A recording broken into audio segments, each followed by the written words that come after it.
Okay, we're back, and I did promise 2 o'clock, but we're a little bit delayed. I just can't even explain what happened. Just kids and whatever. My kids got in the way, so, but we're here anyway. I posted on Instagram earlier today that I wanted to do something with these cherries, which are amazing.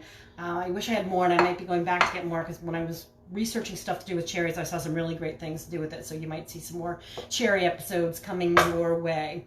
It's been a while since we've done a video, but I've gotten a lot of very good feedback from people that I've seen and chatted with, and they wanted us to come back and do some more of our videos. So today I'm going to show you this cherry tart that's kind of like my version of clafoutis, which is like a fancy French word for cherries and custard. And the way that usually it's presented is in a cast iron pan with just the cherries and the custard filling. But I wanted to put mine in a tart. So earlier, before we came on, I made this pastry tart, and I did what's called blind baking. And after you put it into your form, the dough into your form, you want to par bake it. So you put parchment paper with like rice or lentils or pellets or something that's going to hold the crust up on the side. And it's par baked. It's not 100% baked. So you need to take this out before you continue making your tart. Otherwise, you're going to have raw rice in your tart. And you could just keep this and keep using it for whenever you're going to do tarts. And this is the time of year where you're going to see a lot of fruit in the farmers markets and a lot of fruit in the grocery stores, and you're going to want to make these quick things. So normally the cherries would just go in the bottom of this pan or a cast iron pan, and then this custard mix that I'm going to make would go on top of it. But I've also twisted this custard mix up a little bit too, because it called for 100% flour, but I'm making mine with almond flour instead, because I'm trying to make it like a cherry marzipan type tart. So I've kind of combined 2 or 3 things that I've done over the years, and I'm going to put all those ingredients and recipes up on our YouTube channel, John and Heather Perfetto, so you can go there afterwards to get all that. So in here we just have salt, almond flour, sugar, and I'm going to add eggs and heavy cream to this. And I'm saving all the eggs to grind up, because apparently this is the time of year that your tomatoes need these eggs in the garden. And I just want to break the eggshells. The eggshells, yeah. You grind them up and you put them onto your tomato plants, so you really need the extra calcium. And then, so that's the other tie into this is we're going to make, after we make these 2 cherry things, we're going to make some fried green tomatoes, because my garden is amazing this year with abundance of tomatoes, and I wanted to get those green ones before the squirrels go out there and attack them all. And then I'm just going to put a little bit of vanilla, or you could put almond oil. When I was researching this, I saw that the French don't pit their cherries, and I sat on a stool and pitted all those cherries today. They don't pit their cherries, they put them right in the tart, because the little pit inside imparts the natural almond oil, like, you know, how that inside of a cherry pit or an apricot pit tastes like almond. So I'm going to go ahead and just shovel some of these cherries in here. And you can go place them if you have a cherry pitter, and you can get really nice whole cherries and cut them in half. You can place them all in here, but I'm going to just dump mine, moving my flour arrangement. I'm just going to dump mine in there. Now, you don't want to put too many in, because it's basically like this custardy thing that you're going to eat with the cherries. So I've mixed this all up. Wait, not quite. Just a little bit of flour in there. Okay.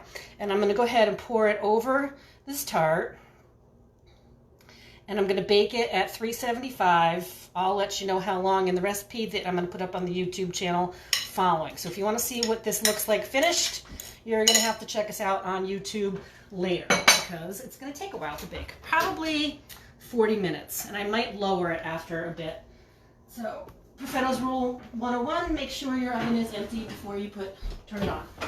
Alright, so that's one thing that we're going to do with cherries. The next thing is going to be, let's just stay in cherries before we go on to this, is going to be a really quick cherry salsa, which you could put on fish or scallops or chicken. I'm going to make it quick here in this bowl. I'm just going to go with 1 clove of fresh garlic. Mash that up. Mince it really fast. Okay. I have these scallions, cilantro, and mint from our garden out back. We have an amazing victory garden. We're home now. We're taking care of our garden every day. It's probably going to be one of the best gardens we've ever had. A lot of tomatoes, so there will be a lot of tomato recipes coming your way too in the near future. So just rough chop this. You're getting all your flavors in there with this. The mint is going to play off the cherries. Cherry mint. That used to be like a saying, didn't it, when we were kids? Mint, cherry, cherry, mint. And sure. Maybe that was just a Billy saying. That might not have been us. Oh, wait, I got to take my other side. I also have here a little bit of onion just for a bite. I don't need all this. Just use a little bit. Red onion would be great here, but we have these sweet white Vidalia onions, so I'm going to put this one in there. And just mix that guy up.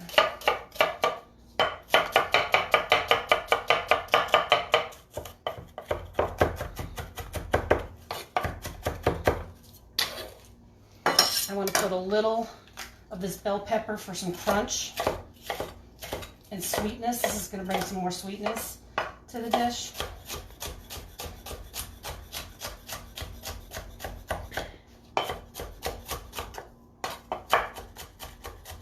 And you can take your time and go smaller, make it nicer. Okay, I have this corn. We made street corn the other night, and I have this one ear of corn. Yep, I'm going to put that in there too. Cherries and corn, who knew? It's salsa. It's going to be delicious. That in there. And then I have this one ripe tomato. So I'm going to put a little bit of that for some juice and freshness.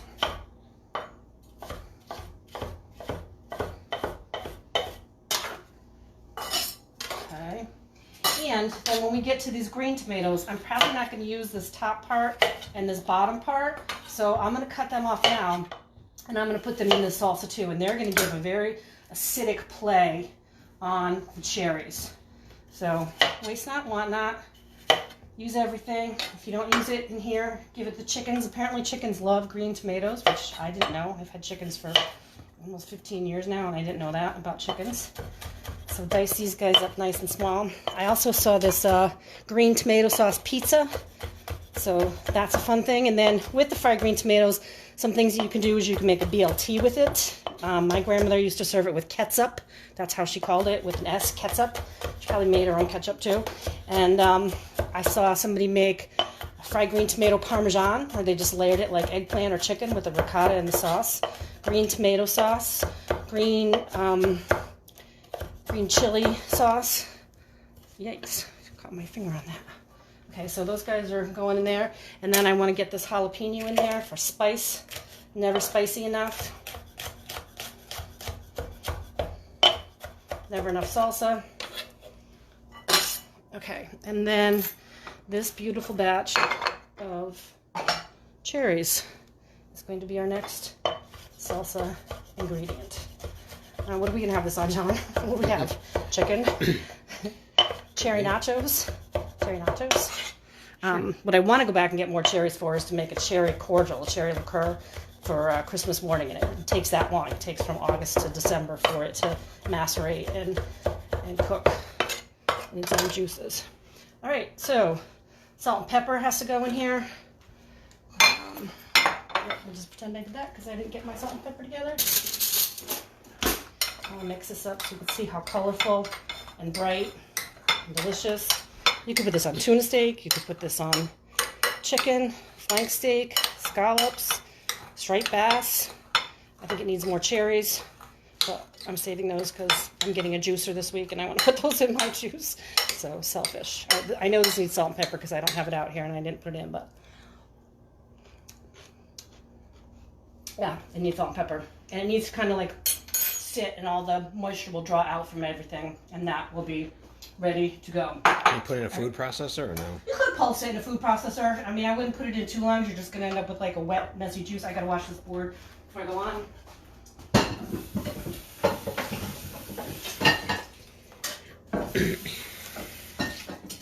Otherwise, we're going to have red fried green tomatoes. There will be another washing portion of the day after I bread these. And I want to just get this going so that it's warm when we're ready to go. Come on, kitchen technician. Thank you. All right. Okay, so fried green tomatoes, in case you've never made them before, you cut them in about 1/4 inch thick slices because you want this tomato to cook by the time, it's kind of early in the year to be making these, but I love them so much that I'm sacrificing the fact that they're not turning red to make them. About 1/4 inch slice, because you want them to cook in the frying pan. We're going to pan fry ours. You can deep fry them. My only tip for deep frying is after you bread them, maybe let them sit in the refrigerator for a few hours so the breading doesn't all come off in a deep fryer. Air frying. I don't have an air fryer, but I think these things would be great in an air fryer. Okay, so now we're going to come down to the end of this table. I have my thing set up. My tip for you with these is pat them dry on some paper towels, okay, because you want the flour to stick to them. So just let them dry out a little bit on here, both sides, before you get into the flouring, the breading. Now, standard breading procedure. My flour is seasoned with salt and pepper. My eggs are whipped with a little bit of water just to thin them out a little bit. My panko breadcrumbs are seasoned with salt, pepper, and Parmesan. So I'm seasoning all the way as I go. I also like to season those before. So since I'm getting the salt and pepper out, everything has to be seasoned. Okay, so now that, I'm going to put some of it in here. All right, so standard breading, right? Flour first, and you want to make sure that it gets covered in flour. But you want to take the excess flour off. Okay.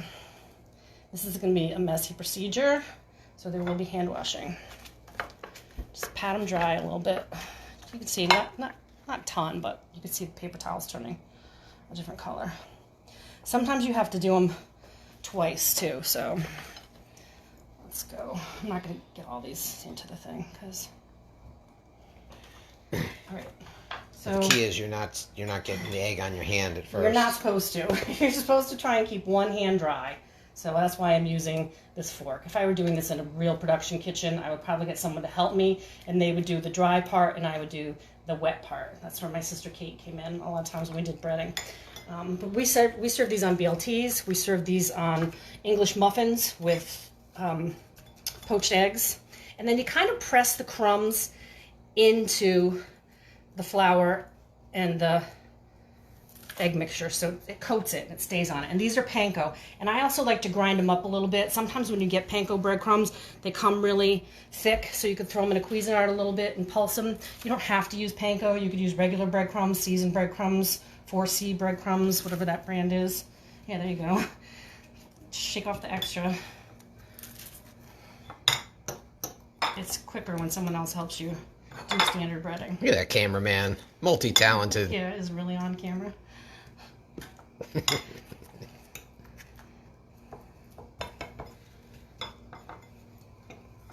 Yeah, go for it. So you could do these, you could have them in the fridge. They're obviously best served hot. You could get them all ready right now in the middle of the day and cook them later on for dinner. I find that we are not cooking much for dinner because it's just been so hot. And by the time it's dinner time and 6 o'clock and you're thinking about what to cook, I have no desire to get in the kitchen and stove. So I'm trying to find things that I can make in the morning and we can either reheat or cook later and kind of cut the kitchen time down. The air conditioning is on in the Perfetto household. That's like an unusual thing. My kids and people who know me well will be laughing because we don't run the air. But it is on. It is wicked hot out there. Wicked hot. Speaking of wicked hot, baseball is coming back on Friday. Can't wait. If you know how much of a Red Sox fan we are psyched. I don't care if there's people in the stands. I don't care if they're wearing masks. I just want to see my team play. Cardboard cutouts. Yeah. I think that cardboard cutouts is a way to for them to sell marketing. You could send in your fat head and get the seat behind home plate. All right, are we gonna bake it with this? Or, I don't know. I'm gonna have to get my breadcrumbs. Well, whatever. Let's move on because I'm not gonna have enough breadcrumbs.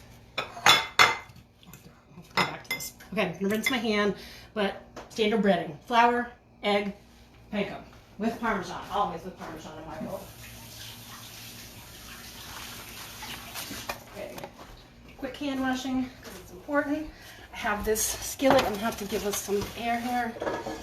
And we're going to put enough oil in to cover the pan. And I'm not going to put all these in at one time because that's just going to make the pan cold. So,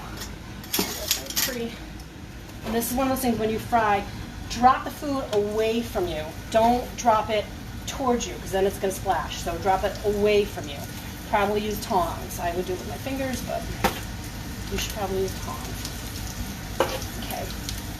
And you want them to get nice and golden on both sides, and that's why we kind of cut them thin, so that the tomato would cook at the same time that it's in the pan. But if you don't achieve that, like if it's too hot and it gets brown too fast, you can always put it back on the tray and throw it in the oven to finish cooking the tomato. I could see the side of this one. I don't know if you can get in there, but you could tell when it's ready to flip. Right there along the edge, I can see it browning. Yeah, you can see it all in there. That's good. So that guy's ready to flip. If you haven't had fried green tomatoes, don't wrinkle your nose and make funny noises until you've tried it. You don't know. This is an amazing bold product. But it's delicious. What else are you gonna do with all your tomatoes when they're left on the vines in the fall? So we're trying to achieve color on both sides, and we're trying to cook the tomato as well. Now, if you didn't want to cook it all the way because you're going to have it later warmed up on something, you could stop here and, like I said, put it on the tray and finish it in the oven for later. Now, if you made a whole bunch of these, you would layer these with your ricotta and your cheese if you wanted to make. And then if you were doing like a lot of these, I just want to drop a tip down here.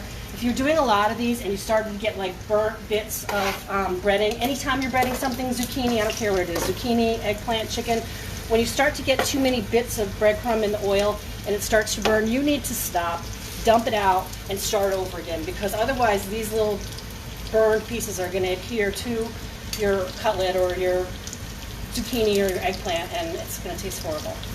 You want a nice, golden, even. Drop them in the fryer later if you have it. That's great. I just don't like to fry on top of my stove. It's number one, dangerous.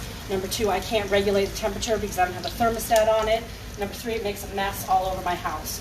So if you have access to a fryer later or a fry daddy, that's great. If you could do it outside, that's great too. That one wasn't ready. Okay.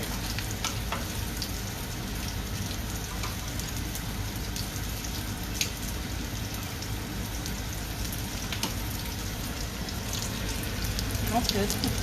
Looks good. Smells good. And then you could season again when it comes out with a little bit of smoked salt or flake salt. You could dip them in marinara sauce. You could dip them in, like I said, ketchup.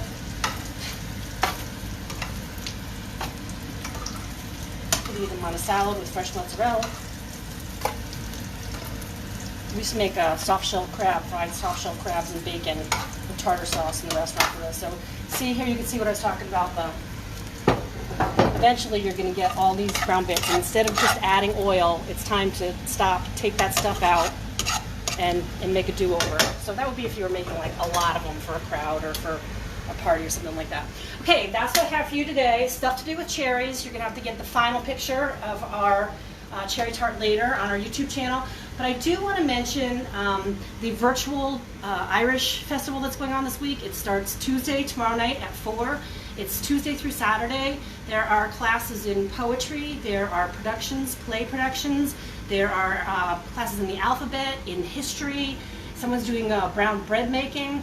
If you go onto the Irish Society's Facebook page, you can get the link to it, but I'm also going to put the link when we post the video later. I'm going to put the link on there for you. Check it out. It's free. It's a virtual Irish expo. I personally am going to be teaching a short history of food on Ireland. I'm not a professional Irish chef, but I just did a little research, put together a presentation for you, and I'm going to show how to make 3 very traditional Irish dishes. So if you like what you see here when you're on our YouTube channel, check out this virtual Irish art festival that they're putting on, and come see me on Friday at 5. That's when my show will be on. And you have to sign up in advance? You have to sign up in advance. So I'm going to give you the link to the Padlet where you sign up. It's free. It's free, free, free, free, free. Did I mention it's free? It's something to do while you're inside, while it's too hot to go out. Learn something new. I know there's a couple of plays that are being put on. There's a poetry. There's some kind of musical instruments. There's dancing. It was all supposed to happen at Jonathan Law back in April, but it got pushed off. So I'm doing a little bit of promotion for it, and I'm going to put it up on my page. It's on our page now, but I'm also going to put it with this video so you can go right over there and see what you're interested in and sign up for some of those classes. I'm taking the one on the Famine Museum, which is on Thursday night with the curator of the Famine Museum at what is Quinnipiac. So I'm kind of fascinated about that. I'm really excited about hearing about that one. So go in there and see what you can see. They're going to give you a link to every single one of those videos that you sign up for, and maybe you can learn something about your own. Oh, there's one on genealogy too, so maybe you'll learn something about your own heritage. And that's all for now until we eat again.